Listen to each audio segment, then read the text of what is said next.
Hello once more. It's good to be back with you, to have another opportunity to study God's Word and to meditate upon the Psalms. In this lesson, we're going to begin a short series on the 14th Psalm. And in this lesson, we will look particularly at verses 1 through 3 of Psalm 14.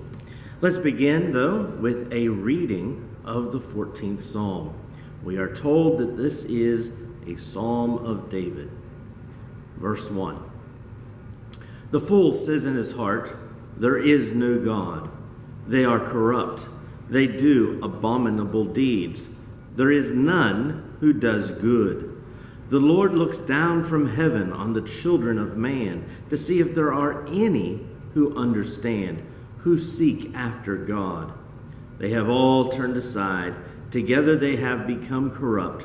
There is none who does good, not even one. Have they no knowledge, all the evildoers, who eat up my people as they eat bread and do not call upon the Lord?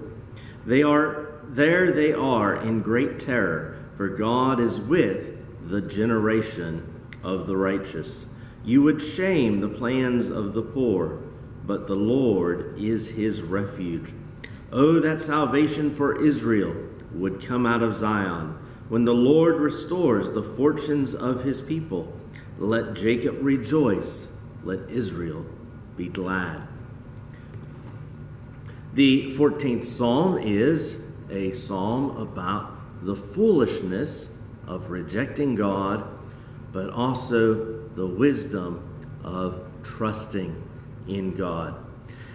As we examine the first 3 verses of this psalm, I want to take a moment and talk about the question of whether Psalm 14 teaches the inherent and total depravity of man.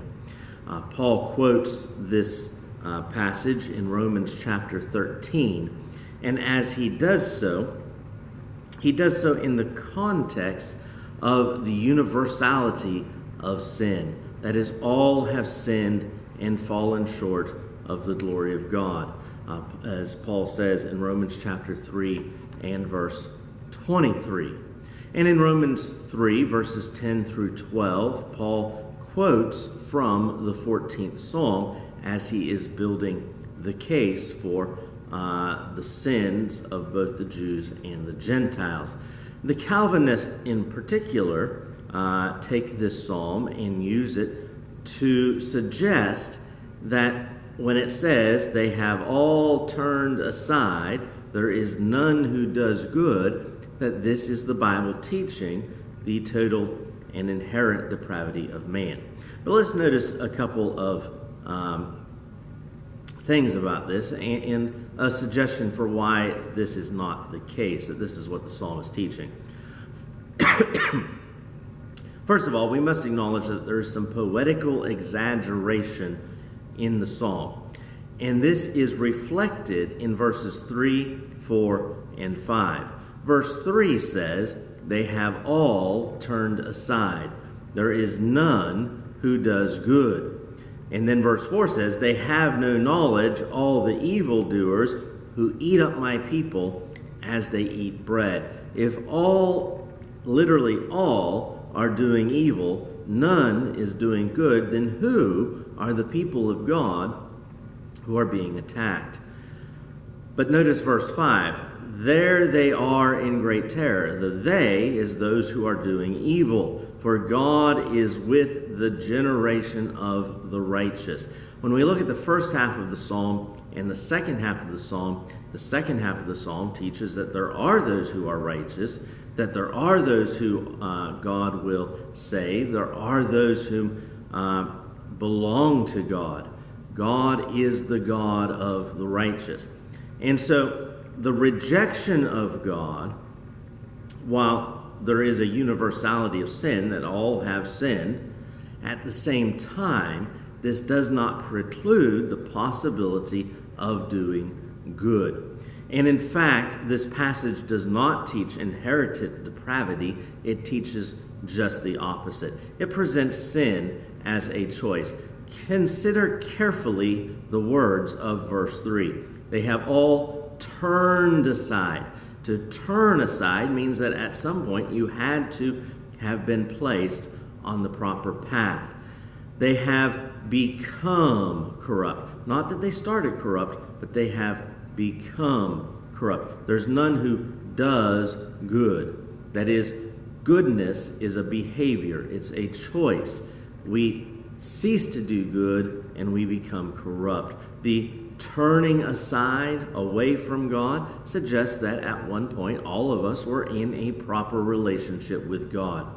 And if we reject the doctrine of inherited depravity, inherited sin, and we accept, as Jesus taught concerning little children, of such are the kingdom of heaven, then we understand we are born into a state of cleanliness, of purity, and at some point we become corrupt. We learn to reject the good and embrace the evil. We learn to not do good, and we cease to do good, and so we turn aside and we fall away from God.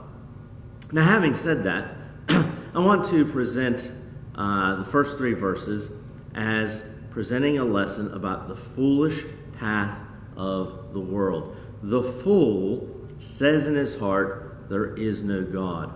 There is a generation of the righteous, but there is also a generation that doesn't know God. There is a perverse and wicked generation that has rejected God. And this has been true throughout history. But this rejection of God is the path of foolishness. It is not the path of wisdom. To reject your Creator, to turn away from His wisdom and His goodness and His teachings, is to embrace foolishness, to be silly and to act unwisely. Secondly, the rejection of God is corruption. When the fool says in his heart, there is no God, he begins to become corrupt. And again, verse 3, together they have become corrupt. When we reject God, we're behaving foolishly, but we're also hurting ourselves. God teaches us how we should live. He teaches us about wisdom. He teaches us about goodness and righteousness.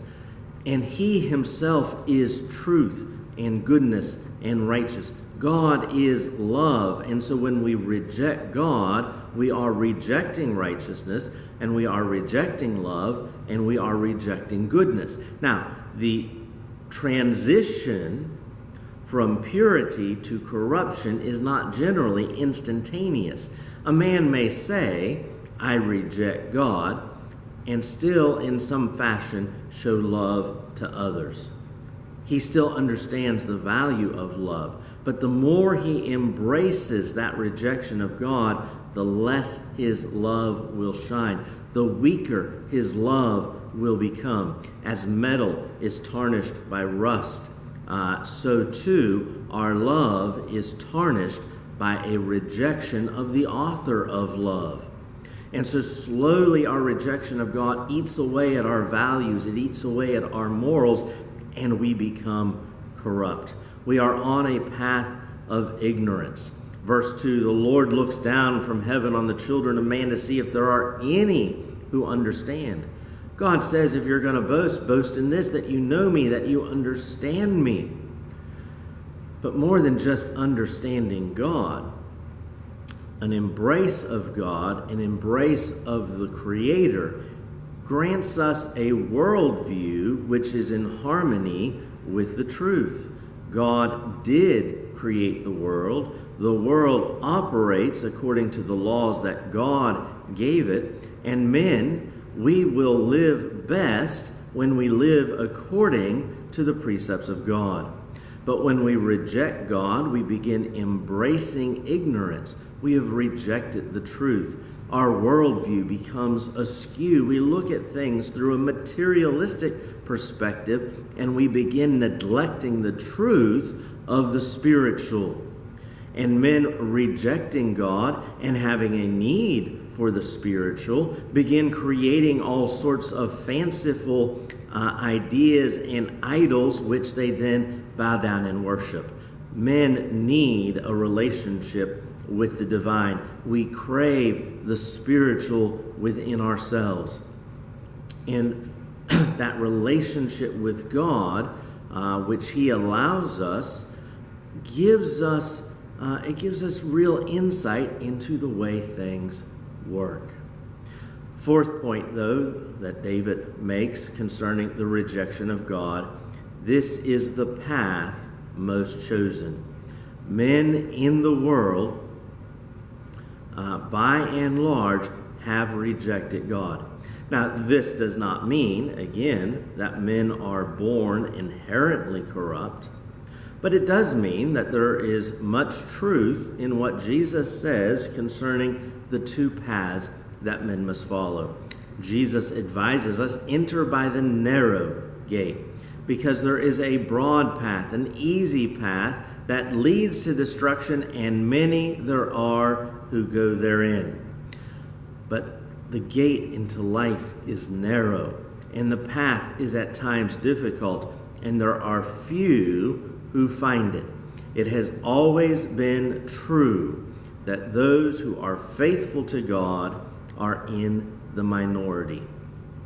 We can look at the period of Noah's days, in which the entire world turned away from God, but there were 8 righteous souls. There were 8 who had remained faithful to God, who had not rejected the idea of God. And these 8 souls were saved. We can look at the account in Genesis 18 and 19 concerning the destruction of Sodom and Gomorrah. And God looked upon those cities, and they were all corrupt except for Lot and his family. And even Lot's family was not untouched by the corruption of the city, but Lot, being a righteous man, he was saved by God. We can look in the days of Elijah, as detailed in 1 Kings 19. And there, Elijah feels very much alone. He feels as if there are none who are doing right. And God says to him in verse 18, no, I have reserved a few thousand for myself who have never bowed the knee to Baal or who have never kissed these idols.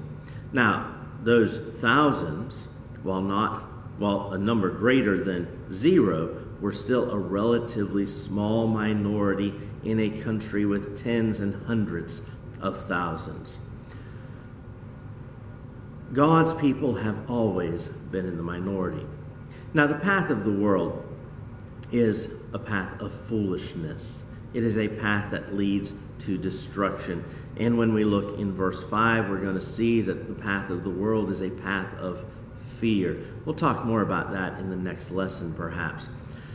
But there is a generation that knows God. There is a generation of the righteous, again in verse 5.